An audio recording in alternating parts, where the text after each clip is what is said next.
बिहार की राजनीति में 3 अगस्त के बाद एक बड़ा बदलाव दिखाई दे रहा है। सवाल यह है, आखिर ऐसा क्या हुआ कि लंबे समय से अपेक्षाकृत शांत नजर आ रहे तेजस्वी यादव अचानक बेहद आक्रामक और सक्रिय हो गए।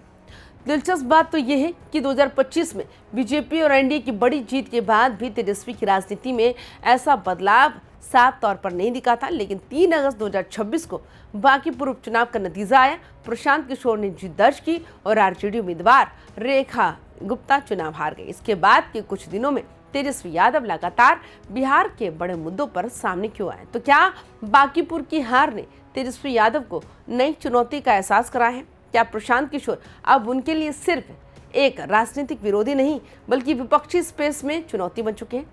नमस्कार, आप देख रहे हैं वाईबीएन बिहार झारखंड। मैं हूं आपके साथ मुदिता त्रिपाठी। सबसे पहले 2025 के चुनाव को समझिए। बिहार में एनडीए ने बड़ी जीत हासिल की और आरजेडी को बड़ा झटका लगा।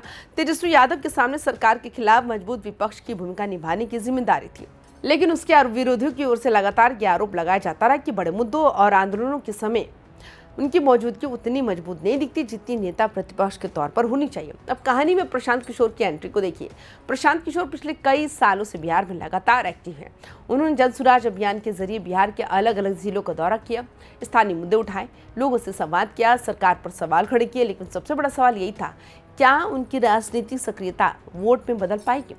3 अगस्त को बांकीपुर उपचुनाव के नतीजे ने सवाल का जवाब दे दिया। प्रशांत किशोर जीत गए, ये विधानसभा पहुंच गए। ये उनकी राजनीति की पहली बड़ी चुनावी सफलता थी। वही आरजेडी उम्मीदवार की हार ने पार्टी के सामने सवाल खड़े किए हैं और यही से तेजस्वी यादव की गतिविधियों पर नजर डालना जरूरी हो जाता है। 3 अगस्त के बाद बिहार में विपक्षी राजनीति की चर्चा में प्रशांत किशोर का नाम तेजी से आगे बढ़ा। इसके बाद तेजस्वी यादव ने कानून व्यवस्था और सरकार की जवाबदेही से जुड़े कई मुद्दे उठाए।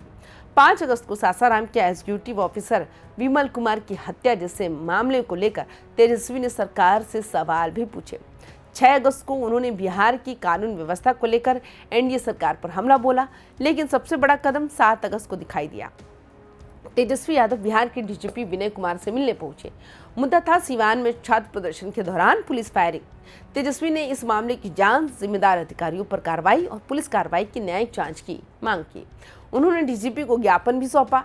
अब यहाँ सबसे बड़ा राजनीतिक सवाल पैदा होता है, क्या ये सारी गतिविधियां सिर्फ संयोग है या बांकीपुर में प्रशांत किशोर की जीत ने तेजस्वी यादव के सामने विपक्षी राजनीति की नई चुनौती खड़ी कर दी है? इसका सीधा जवाब अभी देना मुश्किल है, क्योंकि तेजस्वी यादव ने खुद ये नहीं कहा कि प्रशांत किशोर की जीत के कारण उनकी सक्रियता बढ़ी है, लेकिन राजनीतिक घटनाक्रम को नजरअंदाज भी नहीं किया जा सकता। पहले बिहार की विपक्षी राजनीति की सबसे बड़ी लड़ाई एनडीए और आरजेडी के बीच थी।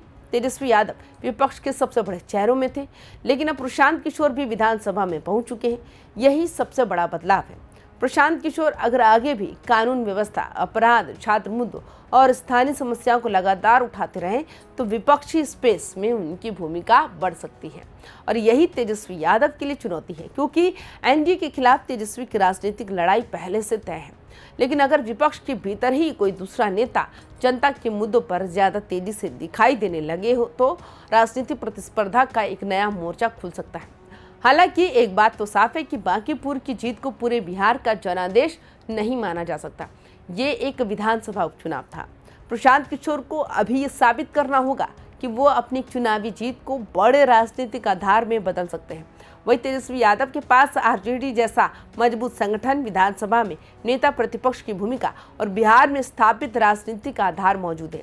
इसलिए अभी ये कहना जल्दबाजी होगी कि प्रशांत किशोर ने तेजस्वी यादव को पीछे छोड़ दिया है।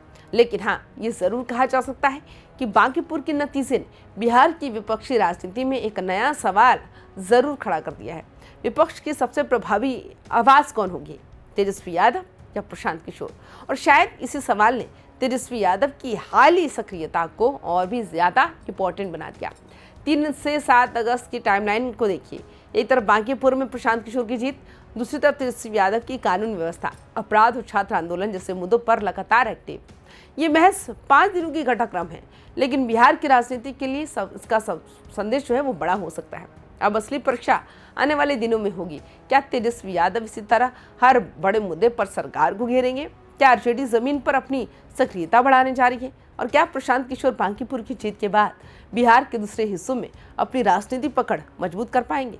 यही तय करेगा बिहार में विपक्ष की राजनीति किस दिशा में जाएगी। तो सवाल आपसे है, क्या बांकीपुर में प्रशांत किशोर की जीत ने तेजस्वी यादव के सामने वास्तविक राजनीतिक चुनौती खड़ी कर दी है, या आरजेडी का संगठन और तेजस्वी की राजनीतिक पकड़ अभी भी उन्हें बिहार में विपक्ष का सबसे मजबूत चेहरा बनाए रखती है? अपनी राय कमेंट्स में जरूर साझा करें। तमाम खबरों के लिए देखते रहिए वाईबीएन बिहार झारखंड। नमस्कार।